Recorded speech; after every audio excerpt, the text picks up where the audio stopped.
Hello and welcome back, and thank you for checking out this particular channel.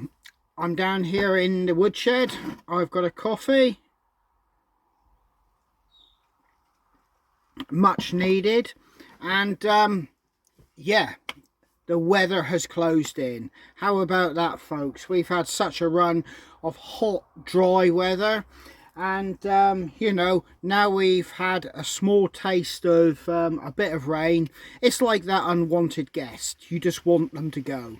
But with the weather, we need it. The crops, my garden, the reservoirs, you know, the whole country needs a bit of this wet stuff at the moment, so I'm not complaining too bitterly.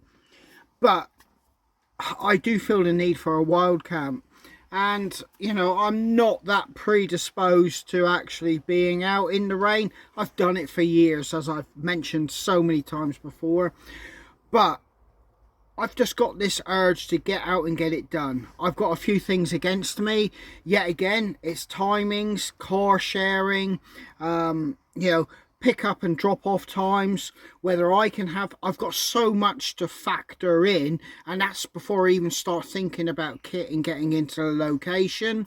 And once I'm at the location, there are factors I have to take into consideration there. I thought it might not be too bad an idea to show you getting my kit together, getting myself together, a little bit of my planning and thought process before you actually see me with my Bergen and hiking stick hiking in, which is where you will normally pick up on these videos. So I'm just going to show some little, you know, interactions with myself before we get that far.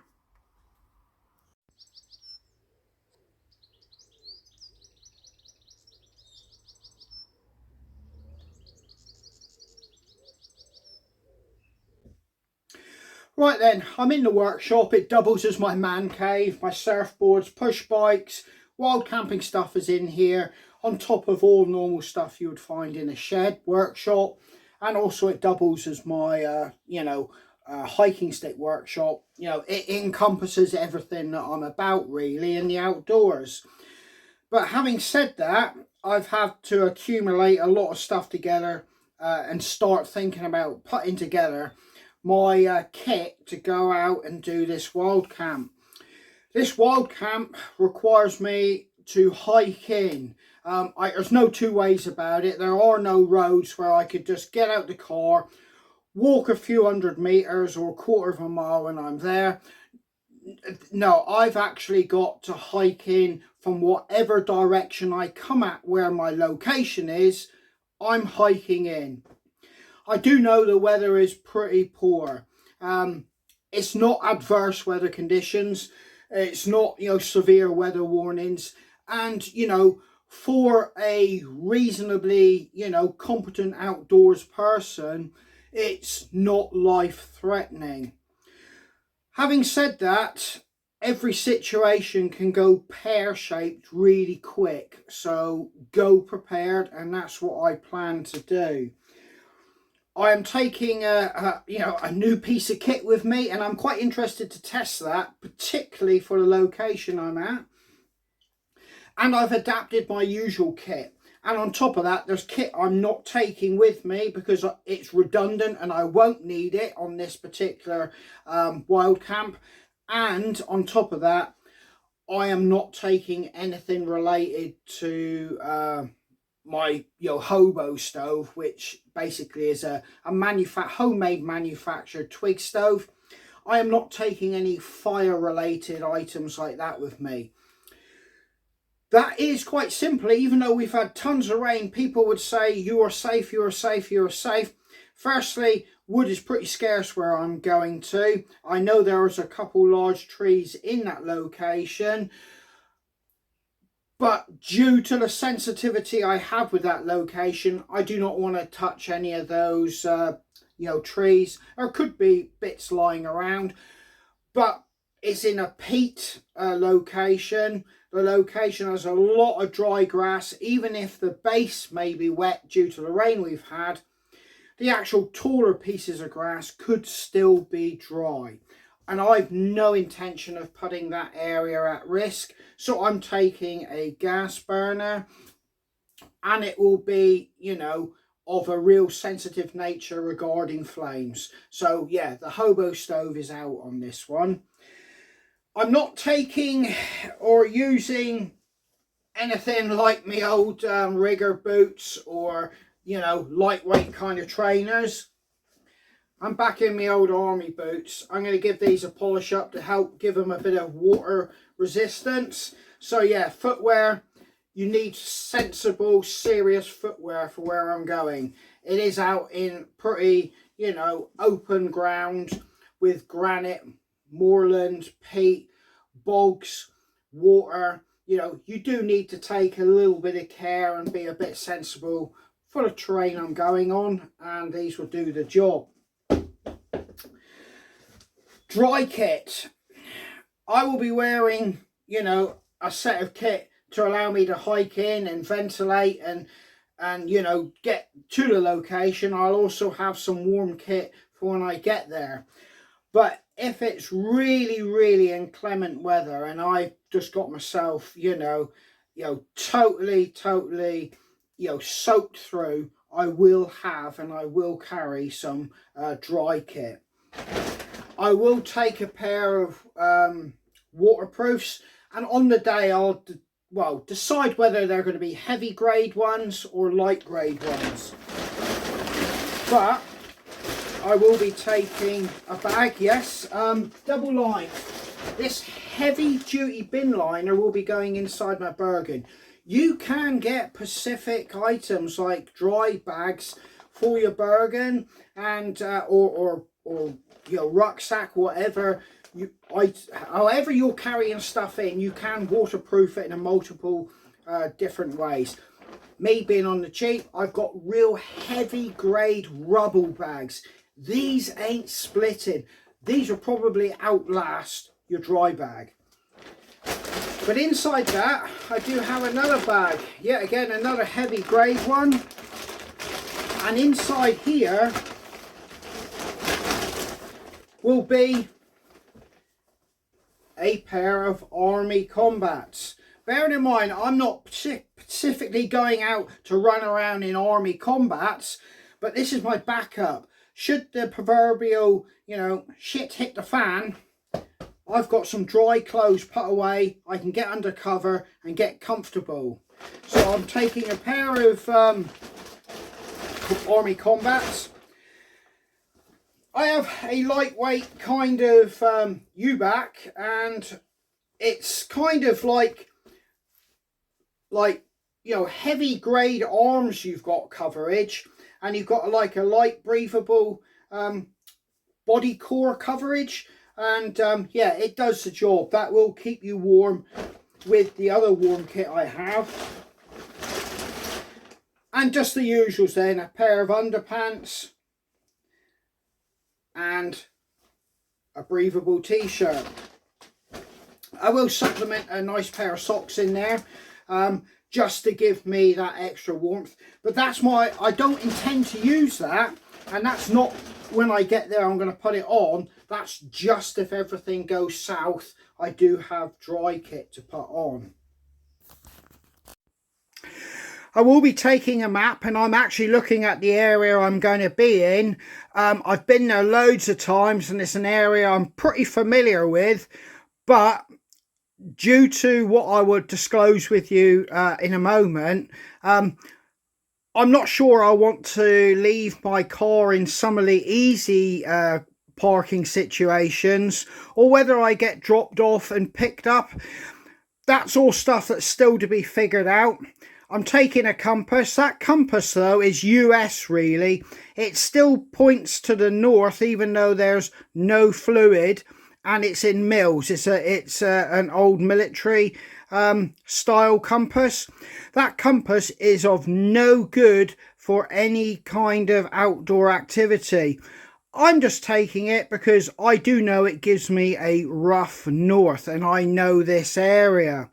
So even though it's in that condition, I can still use it. But You will never ever use an unserviceable compass for your own personal use, and I state that categorically.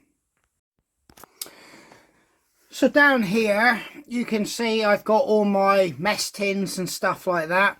I'm going to be taking this gas burner here, quite simply because it packs down, it's reliable, and it's an old one, I've used it loads of times. Over here I'm going to be using my trusty Bergen. I have all my rope, pegs, you know, shelter building equipment there. I have a lightweight sleeping bag and bivvy bag that will be going. I won't be taking a cover because there's no need. I'm out on open ground, and to put it bluntly, you know, I won't need to actually provide myself with stealth in that manner. I'm not going to be taking a civilian jacket. I'm going to take my combat one, my smock. Quite simply because I'm familiar with it and it kind of works for me. But you can see I'm starting to get my kit together. There is one item that I'm going to be taking, and that is this bug zapper lantern. So I'm quite keen to try this. The area I'm going to will potentially have a lot of insect life because it will be wet, marshy, and like peaty ground. So I could potentially be encountering like mosquitoes and insects. This should actually help me out no ends on that. So we'll take this and see how it performs. So my Bergen here is going. It's been adapted. I've got cut-offs from an old combat vest, which I've now attached to the outside instead of the official rocket pouches. You know, I just had it, I did it, and it kind of works, and it gives me enough extra storage on the outside. It does work. Looks a bit untidy, but it works. Inside the top pouch here, I have my tarp, and inside this one here, that is my ground sheet in there, as you can see there. So yeah, it's trusty, it works, it's durable, and it's waterproof. So this is coming with me. I do have a civilian one, but yet again, for a saving in weight, you just get the satisfaction of this holding more stuff and being more robust. So, to cut a long story short, you know, I'm gradually getting my kit, as you can see, and I'm beginning to formulate a plan. Like everybody, including yourselves, we've all got busy lives and things going on. And I'm still at this point here, even trying to figure out the transport situation. Now, the thing is, I do like to leave a car with my family home. We've got one car and we share over the whole breadth of whatever we all do as a family. And I do like to leave that in an ideal situation with my home, so that if anything was to happen and I'm not here and it was going to take me a long time to extract myself out of my location and get to a pickup point, you know, I don't know, a kid fall out of bed downstairs, you know, I'm just random picking scenarios, but I mean, if that was to happen, there's no need to worry about me. A quick phone call, tell me what's happened, they're going straight to hospital, they can do it. They don't have to fluff around waiting for me to get myself together. So that's why I like to leave the car at home, and there's a multitude of reasons, you know, that a car could really be, you know, with the family home, but that's the main ones. There's the other scenario of if I take the car with me, I do not want to be worrying whether that car is getting vandalised. I mean, I'm in North Cornwall and in the more remoter parts, but you know, we still get rural crime, and you know, and having said that, if my car is insured, so like everybody will know, if you're on a very limited budget and, you know, your car, the value of your car, it's not the value of your car, it's the time and inconvenience messing around if your car has been stolen, vandalized, or you know, anything's happened to it and it's not usable for you. It's the time and inconvenience more than the money and waiting for your insurance to sort it out. So I'm a little bit concerned about where I leave it, because it will be in remote locations left on its own. So yeah, that's a little bit of a worry. But if I do that, it does give me the flexibility to come and go at times more to my pleasing. I've got to work more to everybody else's timings if the car stays at home. We're still negotiating that and seeing how that's going to work out. But yeah, that's the biggest factor we're trying to sort out now. Yeah, so basically I'm going to start getting all this kit. I've got things I got to do tomorrow, obviously. So, you know, I won't be leaving home till later in the day. But at the moment, so far as food, I shall take my normal water bottles full, and I'm going to source some kind of food that I can, you know, cook up easily out there. And it will not be pouches of £20 dried food, I can promise you that. But yeah, I'm going to start getting all this together. So for waterproof layers, I've got the Army Gore-Tex. Absolutely fantastic. The only downside is you do not get a actual hood. And it didn't really make much difference to us when we were using it, because obviously your helmet rim, you do this up so it's right under your chin and tight to your neck. And the water used to just run off your helmet. And yeah, to be absolutely fair and honest with you, this cheap stuff here is quite adequate till you get to the point you're getting into full downpours. This is shower proof, so you know, I'm going to take the money and take my choice on the day I go. But yeah, sometimes I will take this in conjunction with this and just wear this over the top, just to give a hood so that the rain just comes off the back. I don't like doing that because it's carrying another item, but this here is basically a bin liner, sort of like weight and sort of like gauge of material, so it doesn't really, you know, sap your energy carrying it around that much anyway. So I'm coming out for a little dog walk at the moment, and I'm guessing you might feel a little bit, well, it's a bit, you know, extreme spending 24 hours thinking and planning a wild camp, which is pretty much local to myself. Well, the fact is, it's going to be up on the high ground, as I've said.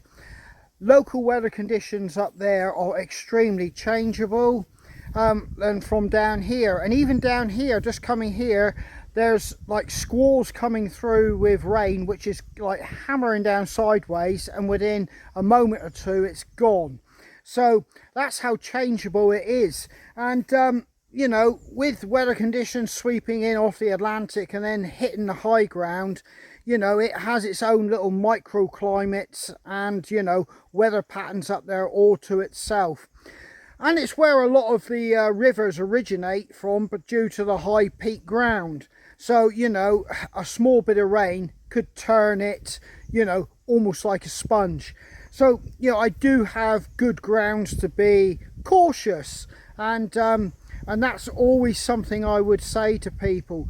Be cautious and prepared. So while Bracken's digging in and sniffing out rabbits, I'll let you have a look at the skies. Now you can see, or you can't see, Kit Hill over there. It's actually well within the cloud line up there now, and it wouldn't surprise me if it's raining. But if I take you around here, you can see it's a lot brighter. And that's what I'm talking about with localized weather conditions. To give you some context of the actual weather, this is the high ground and you can't see anything. That is just mist, fog and all the rain and everything in between that. Sorry about the wind noise, but I'm just trying to convey, once you get up onto that plateau up there, that is what you're dealing with. You can just make out the shadows of the high ground there.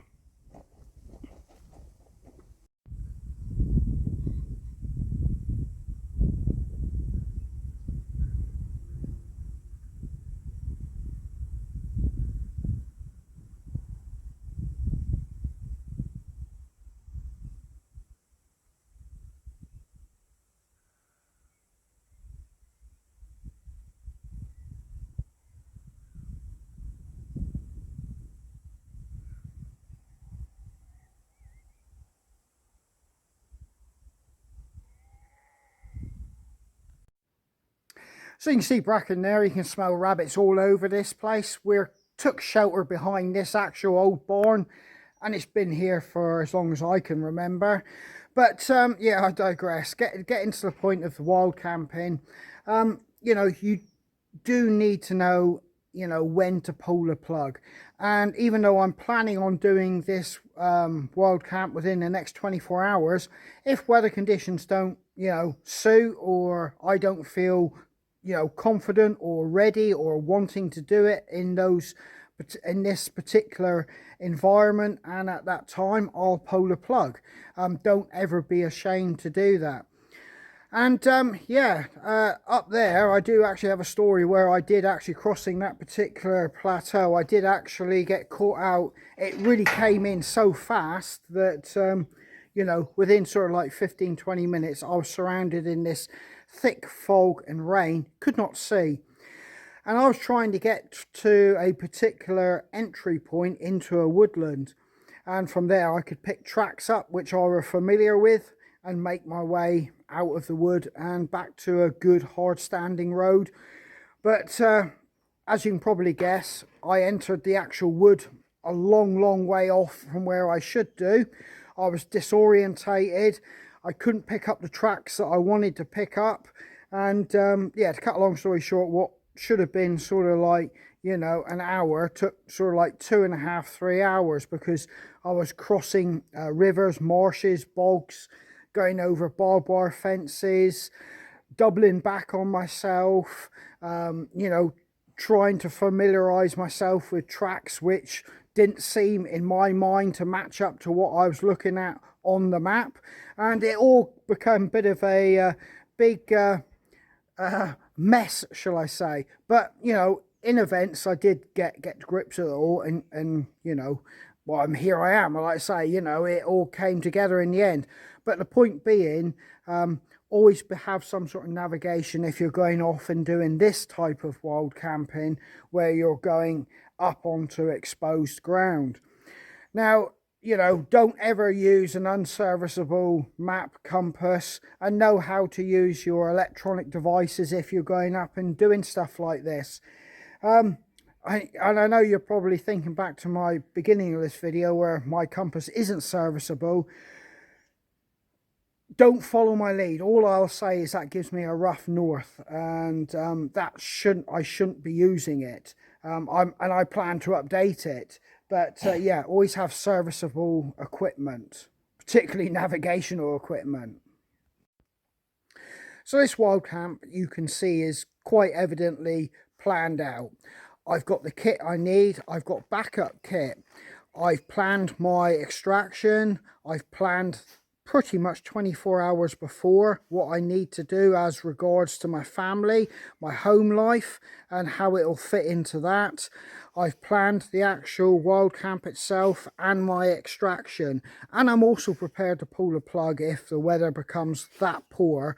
I just don't want to do it to start with, or if I'm up there, I will quite happily pull the plug and come back.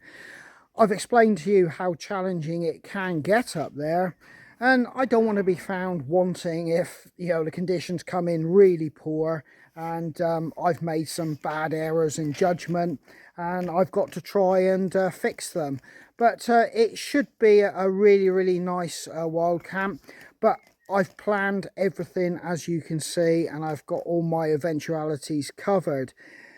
And that's all I really want to say, and show you how, you know, the kit and the thought process and how it has to fit into my life, you know, just to pull a wild camp off. I know some people will just throw stuff together and go off and it all seems to work fine. But I would evidently, you know, suggest if you're doing a wild camp where you're going a little bit off piste or in more challenging conditions and environments, plan it, prepare for it, and cover all eventualities and have backup plans and backup equipment. So yeah, that's me planning for a wild camp. I'm hoping to do it in the next 24 hours. If it doesn't happen, it will happen shortly. But yes, this is Andy from Hidden Valley Footpaths. Take care, stay safe, and I hope to see you guys out on the trail.